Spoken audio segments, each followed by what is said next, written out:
olam b'malchut Shaddai, popraviti svet u kraljevstvu Božjem. Dakle, stalno podizati standard, činiti dobro, raditi dobro i propovedeti to vrlo jasno. To je isto jedan od uzroka antisemitizma. I s druge strane, neke tradicionalne vrednosti kao što su učenje, studiranje, imate veliki broj Jevreja koji... U judaizmu je učenje vid bogosluženja. I ta tradicija je iznedrila učenje i ljude koji su kasnije, kad su se otvorila vrata geta, kada su otišli na univerzitete, oni su bili predmet mržnje. Sad, antisemitizam nema logiku, znate. Neki mrze Jevreje zato što su oni kapitalisti, buržuji, drugi zato što su oni proleteri, zato što su oni globalisti, zato što su antiglobalisti, tako da tu uopšte nema nikakve logike, znate. To je gotovo jedna duhovna bolest. Doktor Jerotiću, i vi ste se bavili tom temom. Odakle antisemitizam? Složena tema je jako. Mnogo je faktora. Ne možemo znati Božju promisao. Pomenuli smo već da će Jevreji stalno biti žalac u meso hrišćanima i da će biti stalno antisemitizma da bi Jevreji trajali. Pazite, ima i kod Jevreja pomalo toga da održavaju antisemitizam. To će sad Rabin reći da li je tačno i u kojoj meri tačno. To je odavno već uočeno. Kad si proganjan, jačaš samosvest. Jevreji imaju veoma jaku samosvest od uvek, a onda uvek malo moraš imati i neko koji te proganja. Sad to je otišlo u apsurd da je govoreno da je nacizam od Jevreja stvoren i da su Jevreji dozvolili da 6 miliona bude ubijeno da bi bili jači posle toga. To stoji među antisemitima, čak i našim ovde ponekada, iako treba reći odmah da antisemitizma nije bilo u Srbiji i Bugarskoj. Evo, to ja mislim da i Rabin zna, treba proveriti. Sve su zemlje evropske imale pogrome nad Jevrejima. Po najgore još Rusija, razume se i Poljska. Imali i pravoslavne zemlje. Rumuni su imali pogrome, imali i Grci. I Srbiji i Bugari nisu imali pogrome nikakve. Postoji stalna težnja ka jačanju sebe kroz progone. Kad te progoni neko, ti postaješ ili sve slabiji ili sve jači. Onda ksenofobija je isto jedan od uzroka. Ljudi su ksenofobični. Nešto drugo je to. Jevreji su za sebe semiti, na primjer. Ovamo imate Arijevce, ovamo semite. Uvijek je nešto drugo.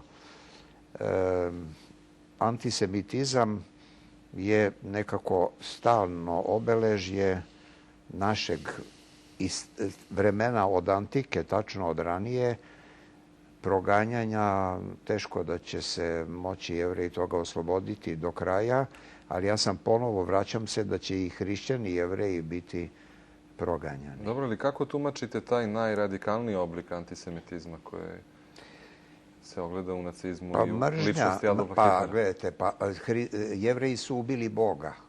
Naravno da nisu ubili Boga i treba tu knjigu Žaka Paternoa, ko je ubio Isusa, koja je prevedena kod nas, jedan miran, objektivan Švajcarac, ni Jevrej, ni neki našti hrišćanin, protestant verovatno, pisao jednu lepu knjigu ko je ubio Isusa. Hrišćani, takozvani hrišćani i Jevreje smatraju bogoubicama. I sad zamislite kako to izgleda. Tu uvijek dajem taj primer. Nas sada zovu već nekoliko godina da smo genocidni narod. Kako treba Jevreji da se ponašaju kad i 2000 godina zovu bogoubicama, ni manje ni više. Ubili su Boga. Eto, to je jedan od razloga da pojačavaju jačinu Jevreja, jer sve jači kroz ta proganjanja, a to je opet ono da će trajati do kraja sveta i veka, ne kažem ja, nego kaže apostol Pavle, kaže Lav Tolstoj, kažu mnogi veliki ljudi. Antisemitizam i hrišćanstvo ne mogu biti nikako zajedno. Treba čitati Nikolaja Berđajeva, religioznog hrišćanina, i treba čitati Jean-Paul Sartra, koji je bio verovatno ateista i ipak veliki filozof 20. veka. Podjednake skoro argumente su dali zašto hrišćani ne mogu nikad biti antisemiti.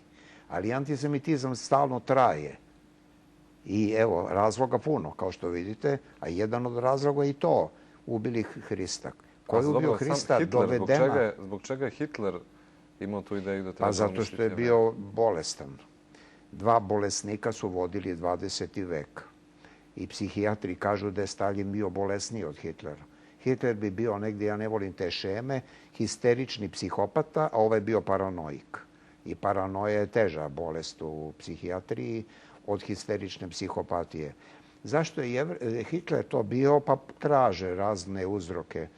Da je bio nekom tamo četvrtinom Jevrejin sam. Drugo, ovo je tačno iz njegovog dela Mein Kampf stoji. Njegova majka je dobila rak. Iako je bio vezan za majku, a bio je stalno u sukobu sa ocem, Adolf Hitler. I jedan jevrejski lekar, bilo puno Jevreja, razume se ono vreme u Austriji, došao da leči majku. I Hitler je kao dečko, kao mladić je već bio uveren da će da izleči taj njegovu rođenu majku. Nije izlečio, kao što se rak i danas teško leči, i on je omrzao Jevreje preko tog jevrejskog lekara. Ja to sad pričam kakve su sva objašnjenja za jednu sumanutu ideju. To nije precenjena ideja. Mi razlikujemo u psihijatriji. Precenjene ideje, znači malo previše nešto misliš, od sumanutih ideja. Hitler je bio sumanut sa idejom da treba Jevreje na svaki način uništiti. Ovo je jedna apsurdna ideja. Nešto su metafizički narod, nego uništiti Jevreje bez obzira na broj. To nije tako bio veliki broj Jevreja. Zanimljivo da Jevreji, to se kaže čak, da Jevreji žele da ostanu uvek na istom broju, da se ne uvećavaju, to će nam Rabin reći da li je tačno, oko 12 miliona recimo u celom svetu, nestalo 6 miliona, opet su nadoknadili to sve, ali taj broj, ne preveliki broj da bude, i naravno ono da treba da se svi vrate u državu Izrael. Što se broja tiče, postoji blagoslov, bit ćete kao peska morskog i tako dalje, to sad... Dobro. To mi nije poznato. Evo da damo šansu i gledalcima, ali pre toga jedan blok reklama.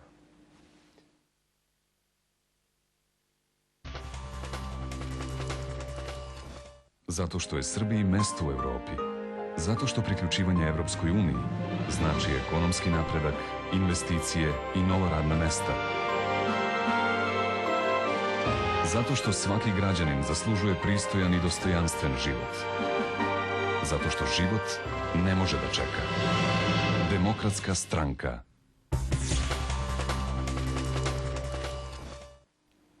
Evo i šansa gledalcima. Dobroveče, izvolite. Dobroveče. Halo. Dobroveče, izvolite, postavite pitanje. Pozdravljam oba vaša gosta i imam pitanje, mislim, koje bi moglo biti zanimljivo i za gospodina Jerotića i za gospodina Isaka.